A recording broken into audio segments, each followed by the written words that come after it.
Hey there, it's Lance. And Jeremy. And this is Hard to Master, which is a part of Love to Hate. And in this video, we're taking a look at Red Rising from Stonemaier Games.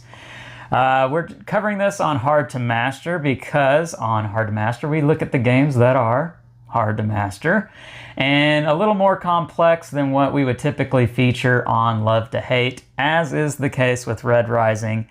Jeremy, tell us a little bit about your thoughts on the degree of difficulty with this game. Well, I mean, I've found it to be not too difficult, but I know a lot of beginners may have a hard time. We have a new guy that's been joining our game group, and he's getting it down, but slowly getting a grasp on it. Been enjoying it so much that he's been playing digital now, and he told me yesterday that he's getting the hang of it. So, and I think he's pretty confident that he can have a chance in winning the game maybe next time. So hopefully that helps. But yeah, definitely one that's going to be tougher if you're a beginner gamer or somebody that's been used to gateways. This is a gateway-esque game, but to master it, I think if you're not a heavy gamer, it's going to take you a little bit of time to wrap your head around what's going to get you the most points. Seeing the board is so important in this game, and I don't mean just visually, but being able to read the board and know which cards play off of other cards and which cards are best for you to pick up is so vitally important in this game. And I feel that that's only something that you gain either through experience playing this game or games like this game, and that's just going to come with being a gamer and not so much a non-gamer. Well, I want to stop you there for just a second, because our first game, no one knew the cards. Everybody was focused on what's this one do, what's this one do, what's this in game, what's that. First game, I didn't really focus on that too much. I focused on the cards in my hand. What cards do I have to maximize points? I could see a few of, at least 5 of what's kind of the target points that I could get off these 5 cards, and then what's on the board on top that I could see to get. So I'd say don't get bogged down on all the text on the cards right away. As you play more, you'll see these cards more. You won't see them all every game, which is kind of good and makes it the difficulty and replayability stand out, because every game to me has felt somewhat different, and I have played every house now to challenge myself and make myself learn how to do each one better. But I'd say don't get caught up in that. Know what you have, know what you need to pair up with on the board, and try to maximize each card that way. Don't get bogged down in too much of what's on the text, because this is not just a card game. You're reading the board as well, as far as influence at the tracks. Institute, the fleet track moving up, helium, sovereign token. So there's other ways that you can get resources and things, points in a sense. So don't necessarily just get bogged down on, this card, I want to be able to deploy it, because sometimes you just play the card to dump it out of your hand and don't even worry about the deployability of that card at that time. Later you can possibly pick it back up and actually use it, but don't worry about deploying and getting a benefit every time. You're gonna get AP and waste throwaway cards that we're gonna get you way more points at the end. Now, you mentioned there, Jeremy, that you're not getting too bogged down with the cards and you're paying attention to the different tracks on the board. And you also said that every game has felt different. Not just because playing the different, let's go ahead and get that out of here. Not just because of playing the different houses, but also because there are so many cards. I think we said there's 112, 114. About 112 or so, yeah. Okay. And that is going to change the game drastically for you. And with that being the case, I think one of the reasons why, we would say that this isn't a super complicated game, it is just a simple mechanic of, placing a card somewhere, picking a card up from somewhere else, and you move up on one of the tracks. And for some gamers, I think the critique with that would be, well, that's just too simple. That's not crunchy enough for me, or that's not Euro-y enough for me.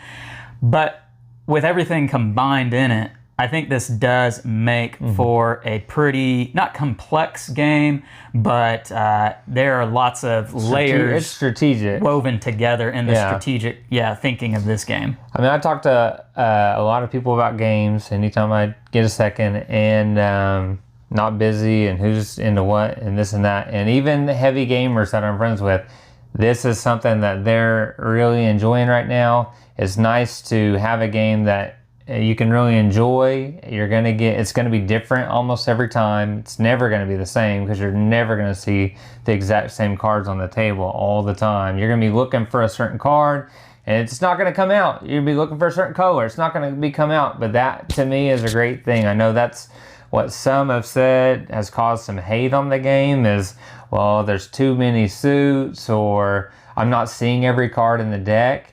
And I think that's the best part about the game, because I know that I'm not going to see that card. So I could, and I hope I do, because I know what kind of might pair up with that and get me a lot of points. But if it doesn't, I've got to hope a gray comes out, and then I can use that for a color. I've got to use an orange. If I get an orange or gray, I'm probably holding that as long as I can, even if I have the color I need or the name I need, because I could use it for something else later that I don't see just yet. Right. And even heavy gamers that I talk to I mean, I've played it 7 times in the past 2-3 weeks. Usually it doesn't happen for me. I play it maybe 2 times in 2 or 3 weeks. There's so much new stuff that, we want to play new games and learn those and test them out. But to find something that we just get back and you can play it in an hour. This is the table a lot, You can play it in an hour, 45 minutes. 6 players can get long, especially if someone has a long, doesn't know what they're doing as much. 6 players can be an hour and a half. It feels a little long at that point. Yeah, I would think the sweet spot for me is right at 4 players, 4, maybe 5 players. 2 players, I feel like the game you can kind of not explore far enough into the deck of cards, and you might be just seeing the same cards that are on the board, which, you put down a card, I pick it up. I put down a card, you pick it up, and we keep just kind of going back and forth. That's a minor issue for me. You're not going to have that be a problem at all in the higher player counts, 3, 4, 5. But anyhow, I wanted to get back to the strategic factors with this game real quick, and I think maybe another issue that maybe some gamers might have is that you see this track up here, you see these cubes here, you see these really nice gems here, and I know this has been an issue for me in several of my early playings of this game. You can get so caught up in thinking, well, that's where I need to be focused on, and that's where I'm going to get my points. And more often than not, the case may be more so on what are you getting in-game wise from these points. And if you put your best efforts into trying to advance on these tracks without focusing too much on, well, what are you going to have at the end of the game, then you might not do as well as you think you might be doing. And that's just, a style of play, and it's something that probably comes with more experience, that you don't want to just solely focus on trying to advance on these tracks. You really want to make sure you prepare yourself for an end game. But I don't know, what are your thoughts on that, Jeremy? Well, first off, when we play, just so everybody knows, I usually put these here, and I'll put the card deck up here. Just a real quick tidbit. We have it set up that way because that's where it has, so we could have the visual presence for you, but it's easier to read the board when you don't have that in the way. So that's just a tip that we have. As far as the tracks, I think that because you'll have a house, and Lance was Mars, and Diana and Jupiter. These 3 will allow you to basically move up in that sense. So Mars is going to get you extra helium, and then over here on the fleet track, you can move up through Jupiter extra, and then over here in the Institute through Diana.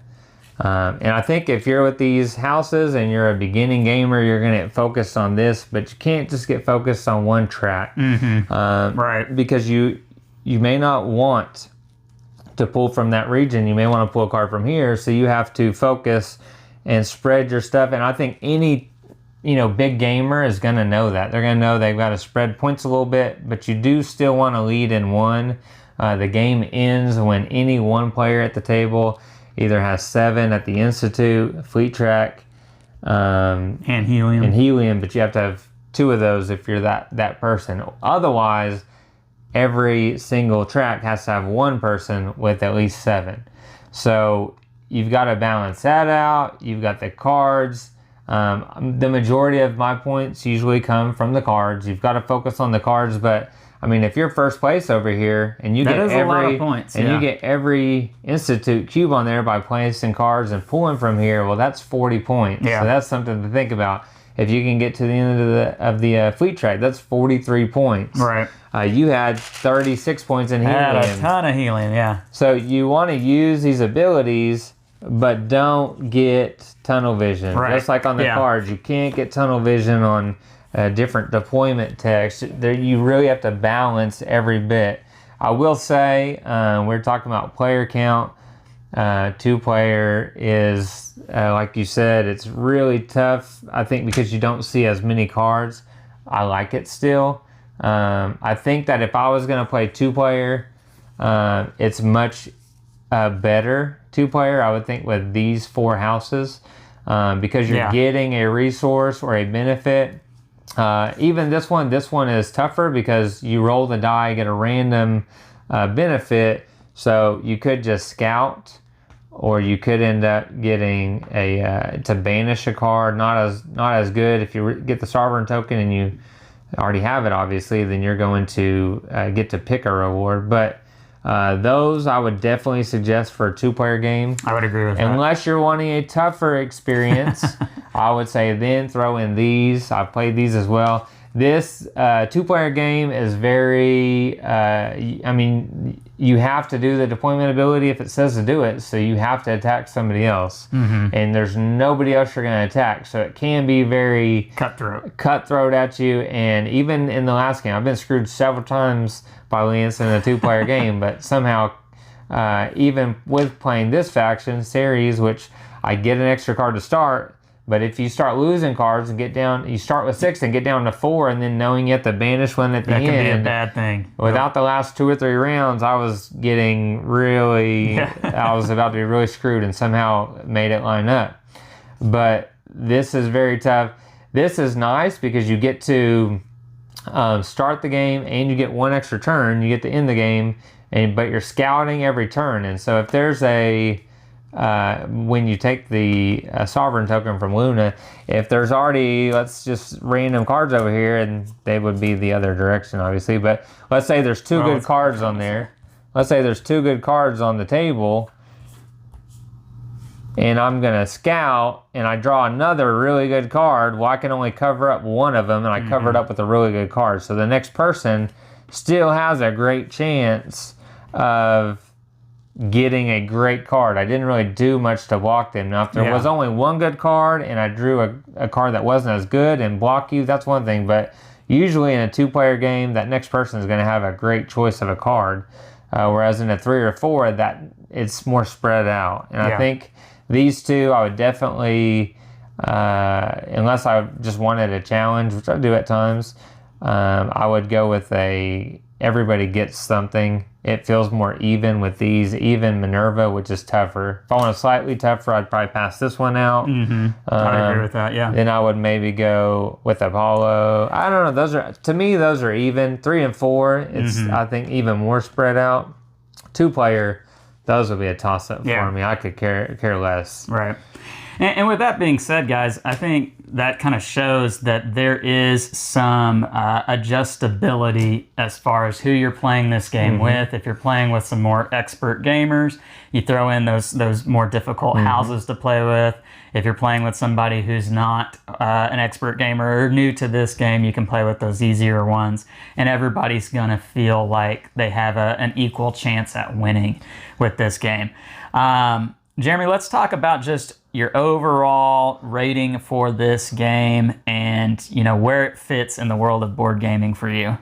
This thing is creeping up. I've been a Scythe lover for a long time. It's been my number 1. This has crept into my top 5 really fast. And it's on its way up just because I can break it out, play it.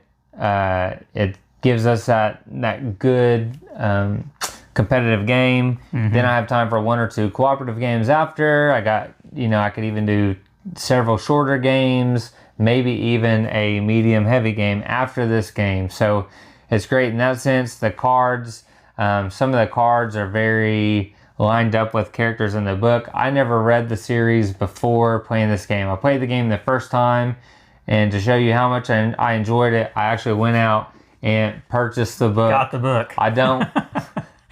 It's not something that I usually do. So. Usually that works the other way around. Exactly. So I got the book. I'm a quarter of the way in, pretty quick in a couple weeks. Reading a little bit of time I have. So, and knowing, like, as I read, like Mickey's card, like I told you, for example, when I read his ability, and I won't go into it too much because I don't want to spoil anything, even though some things are at the beginning and he's a beginning character. But when I read his deployment ability, it's like, oh, that makes perfect sense. Yeah. Now, not every person is like that.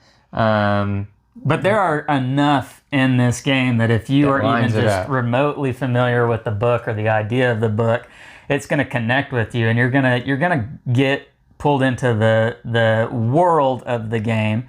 I won't say that there's too much theme with it, because the mechanics don't really produce a theme, if you will. You're just kind of moving people here and there. But the world, the universe of the game is pretty strong, because you see the artwork, you see the people, and you see the abilities all line up. I read about somebody new, and I go pull the deck, and I'm like, okay, what is this person? This is what I imagined them when I read it. I may or may not have remembered them from a card. What do they look like on the card? I will say this. One of my friends, he's read all the series, and his wife, and he's ready to buy it. Almost everybody that we've been playing this game with is ready to go buy it. It's not that expensive. It's fairly inexpensive. This is the deluxe version. One complaint about that many people say is these are 2 different houses, 2 different colors. Luckily, these are a little bit more matte, so you can tell. But you can see this is Mars, this is Minerva. So you can see really close. They're same very with close, green and blue. But Stonemaier has said that they are producing painted cubes, so there'll be a little bit more that you can purchase for a cheap cost to add to your game and fix. Maybe if the lighting's not right, you can get them mixed up. They are very close. That's why Sovereign token here and the first player token are really nice. So. Yeah, way better than the plastic pieces. Yeah. A lot of people have complaints about the card trays. They fall over occasionally if you bump them. I don't play with a fan or anything going overhead. So to me, I like them. They're not very wide though, and if you get a bunch of cards, but when I line them up, I line my cards up kind of like this. I know what I want to keep. I know what I don't want to keep, and as you can see, there's plenty of room for me to put 7, 8 cards here, because I know what I have here. I'll check occasionally, put them back, and then play what I need to. Usually whatever I'm not going to keep is spread out a little bit more so I can see. So minor complaint. And you do get gold foil on the gold cards with the collector's edition, which is a really nice touch, and that's another thing that kind of goes in line with the idea of the book is, they're very fancy, let's say. They're upgraded. Yeah. Well, I'm talking about the gold elites. The golds are the upgraded. they're the upgraded. They're collector's editions of beings. You also get the insert versus just a paper cardboard insert. So the insert is not perfect, I will say. You cannot set this game sideways. You can, but all of these tokens are going to be all over the place. So it's just one, if you get the collectors, just know that you will more than likely want to store it flat instead of vertically. But as far as a score, like I said, this is moving up pretty hot. My score now probably would change as it keeps going, just because it keeps going up. But it's at least, for me, it's at least a 9.3. I don't know. Wow. I don't rate on numbers really. So I'd say it's in the 9s somewhere. That's really high, really high.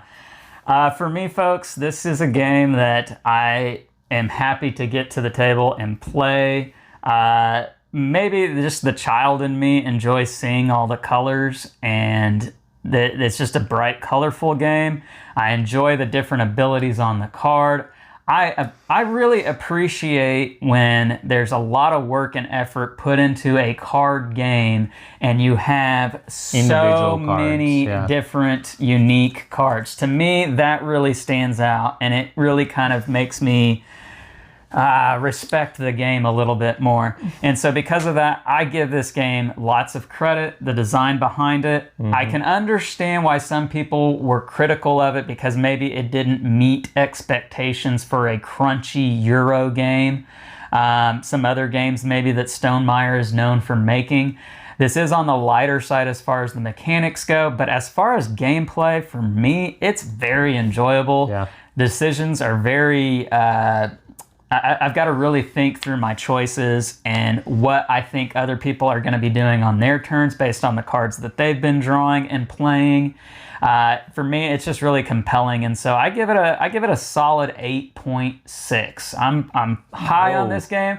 I'm not as high as Jeremy. I think if Lance would win more and get closer to these high scores, that would bump up for him. But maybe, perhaps. But for me, you have played solo though. Also, I have played solo. Remember a whole lot, but solo wasn't as enjoyable for me as playing with other people. So I'm not as high on the solo because I think that a big part of this game is trying to read your opponents and paying attention to what cards they're taking and thinking, well, if I put this card down, I kind of want to get it back. Do I think he's going to take it? No, because he really hasn't been going for those cards. So I feel pretty confident he won't take this. Or I know he's not going to go over here on this spot trying to take stuff on the Institute. He's not even worried about the Institute. He's trying to get helium.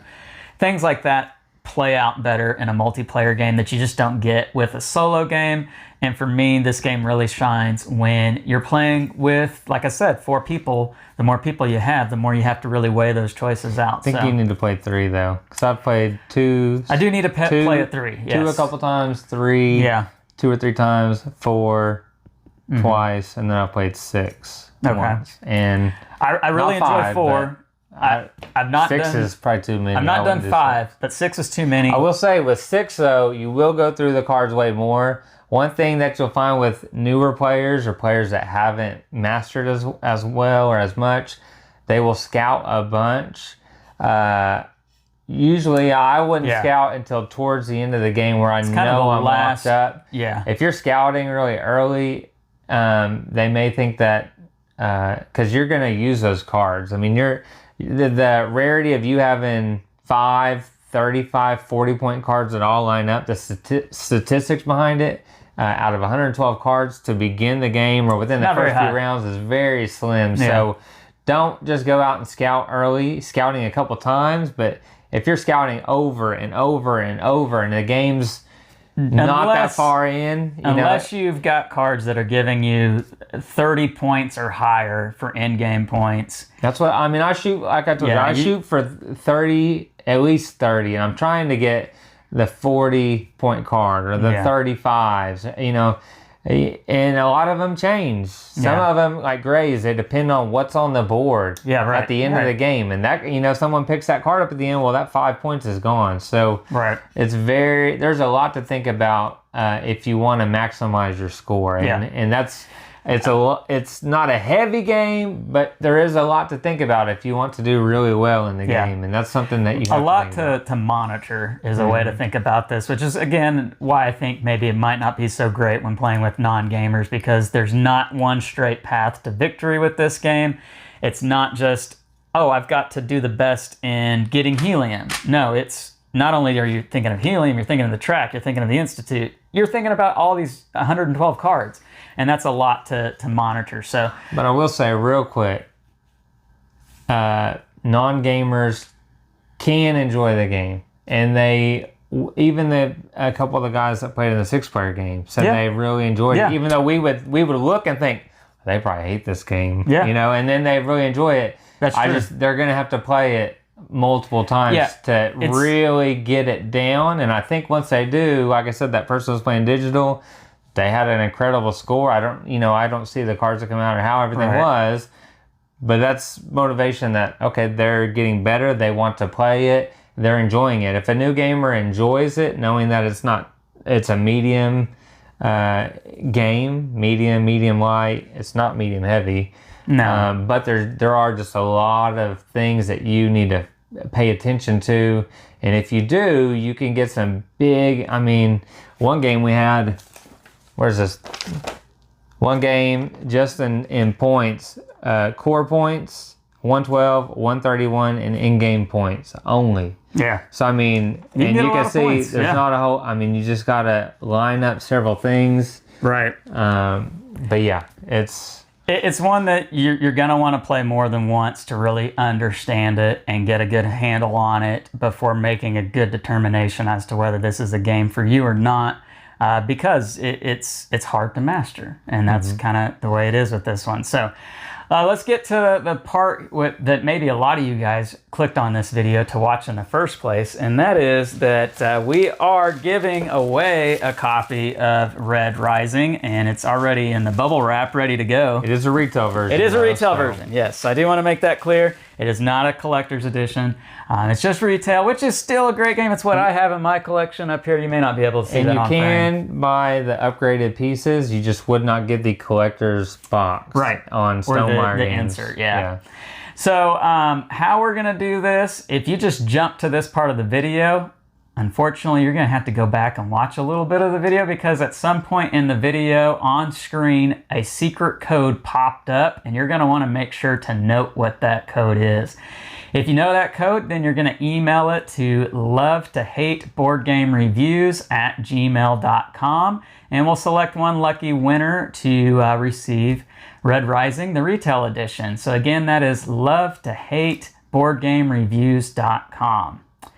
All right, so Jeremy, you give this game high marks. I give it high marks. We love it. Yeah. I am loving to love this game. All right, well, there you have it. That is Red Rising Collector's Edition from Stonemaier Games.